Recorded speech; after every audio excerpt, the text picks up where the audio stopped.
Hey everybody, I'm here today with a driving lesson on the steering wheel. In this video, I'll be going over everything that I can tell you about the steering wheel in a car. I'll be talking about your hand positioning. I'll be talking about different ways to turn the steering wheel, and I'll be talking about the various controls on the steering wheel. Without further ado, let's get right into the video. First and foremost, I'll be talking about your hand positioning on the steering wheel. As you can see right here, most of the time you should have two hands on the steering wheel.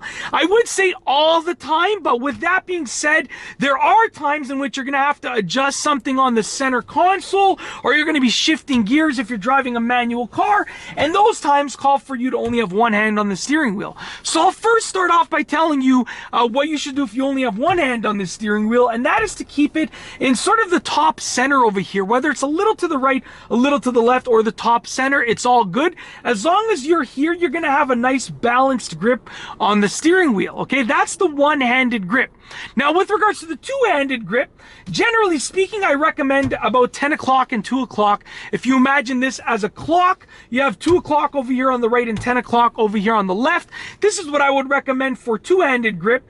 However, some people like to go a little bit further down, a little bit higher up, or even to hold it like this over here. In my honest opinion, as long as you have complete control over the steering wheel and you are holding it in a safe way that allows you to have a firm grip, complete control, and still flexible movements, you know, whatever works for you is perfectly fine. Just make sure that it's accepted where you live, especially if you're doing your driving test soon. Make sure that it's okay for you to hold your steering wheel in that way for the driving test, and just generally speaking with regards to the legality of it. Okay, so that's the one-handed grip, and then these are sort of the two-handed grips that you can use. All right, some people even hold it at the 9 and 3 right here, but I wouldn't really recommend this so much. Okay, what I actually recommend is the 10 and 2, and then moving one hand to either the 3 o'clock to control this over here, or one hand to the 9 o'clock to control this over here as needed. So the 10 and 2, and then move your hand as needed,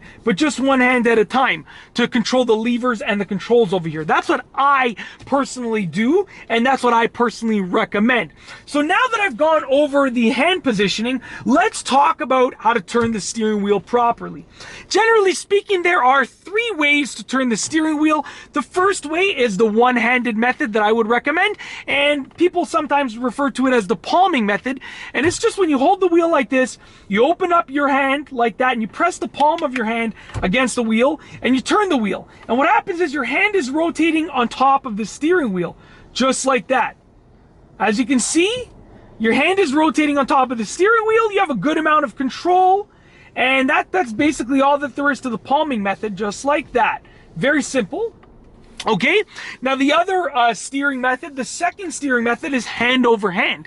Now for the hand over hand steering method, as you can see, I have 2 hands over here on the wheel, and what I'm going to do is I'm going to take one hand. Let's say I'm starting with my right hand, which would allow me to turn left. I'm using my right hand to turn the steering wheel left.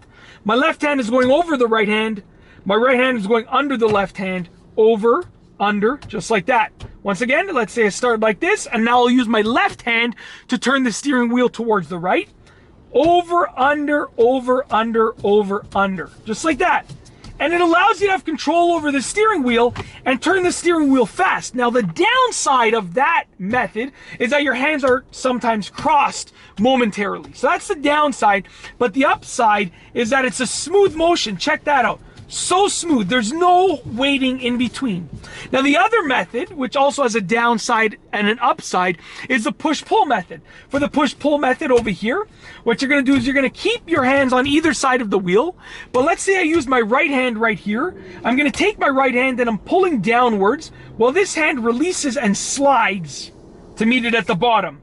Now my left hand grips the steering wheel and my right hand slides to meet it at the top, just like that.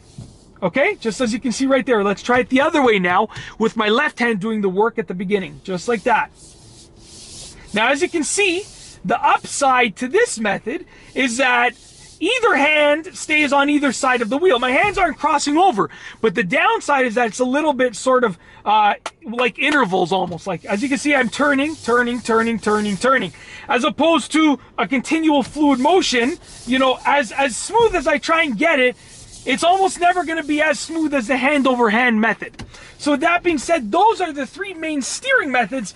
And the last thing that I wanted to talk about with regards to the steering wheel are the controls. So as you can see, there are many controls on this steering wheel.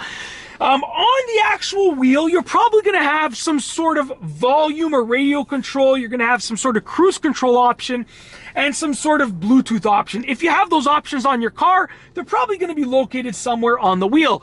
This steering wheel has like a heated steering wheel button over here. There are a few other things, but an infotainment button over here. But for the most part, those are the basic controls that you're going to have, and it all depends on your specific car. I can't really give you a complete tutorial on those buttons because on this car, it's different than on my old Honda Civic, and it's different from the Mazda 3 that I currently have as well right now. So, you know, that myself and my wife have as well, I should say.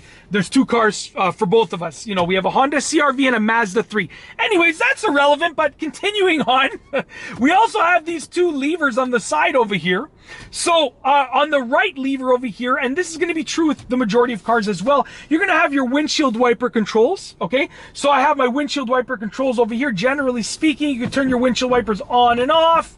You know, you can change the interval of them or the sensitivity of them. On this one, I have an option to turn on the rear windshield wiper as well. And then on the left, you're going to have your headlight controls. So with that being said, you know, you have your high beams, where I can turn them on like that, or I can sort of turn them on and off like that if I want to just turn them on really quickly. You have your signals, your left signal, your right signal, and then also you have your headlight control. So right now it's on auto, but I could turn it like this, on and off and so forth. And on this car, like on some cars, there are some additional features.